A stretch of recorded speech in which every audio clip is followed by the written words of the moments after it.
Hello friends, आज मैं आप सबको एक प्रेरणादायक कहानी सुनाने जा रही हूँ जिसका शीर्षक है संतों की शरण। एक गांव में एक ठाकुर थे। उनके कुटुंब में कोई नहीं बचा, बस एक लड़का रह गया। वह ठाकुर के घर काम करने लग गया। रोजाना सुबह वह बछड़े चराने जाता, घर के काम करता और फिर लौट कर आता, एक रोटी खा लेता। ऐसे ही उसका समय बीतता गया। एक दिन दोपहर के समय वह बछड़े चरा कर आया और ठाकुर की नौकरानी ने उसे ठंडी और सूखी रोटी दे दी। उसने कहा, थोड़ी सी छाछ या रबड़ी मिल जाती तो बहुत अच्छा होता। बट नौकरानी ने कहा, जा जा, तेरे लिए नहीं बनाई है, ऐसे ही खा ले, नहीं तो तेरी मर्जी। उस लड़के के मन में गुस्सा आया कि मैं धूप में बछड़े चरा कर आया हूँ, भूखा हूँ, पर मेरे को बाजरे की रोटी रूखी दे दी। राबड़ी मांगा तो तिरस्कार कर दिया। वह भूखा ही वहाँ से चला गया। गांव में पास में एक शहर था। इस शहर में संतों की मंडली आई हुई थी।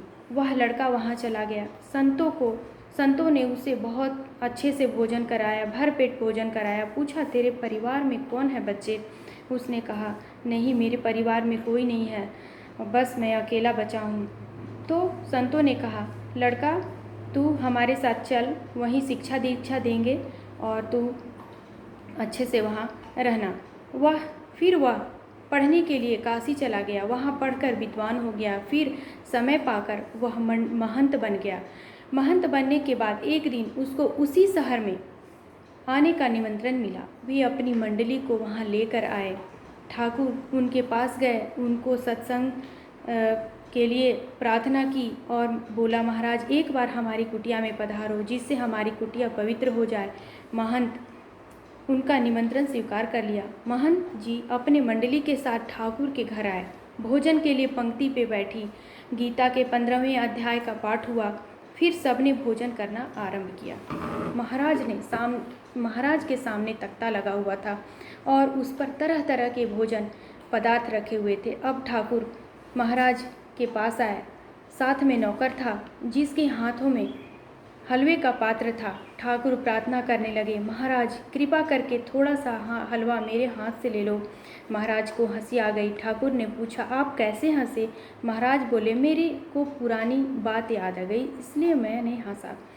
ठाकुर बोले, बताओ बात वह क्या है? महाराज ने सब संतों से कहा, भाई थोड़ा ठहर जाओ, बैठ जाओ, ठाकुर बात पूछते हैं तो बताता हूँ। महाराज ने ठाकुर से पूछा, आपके कुटुंब में वह परिवार रहता था, वह परिवार में अब कोई है क्या? ठाकुर बोले, नहीं, केवल एक लड़का था।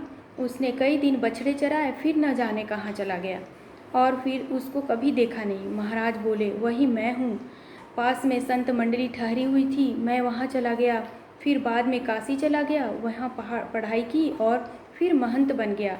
यह वही आंगन है जहाँ आपकी नौकरानी ने मुझे थोड़ी सी रबड़ी देने से मना कर दिया था। अब मैं वही हूँ, आंगन भी वही है, आप भी वही हैं, पर अब आप अपने हाथ से मोहन भोग दे रहे हैं। महाराज, कृपा करके थोड़ा मेरे हाथ से ले लो, ऐसा बोल रहे हैं।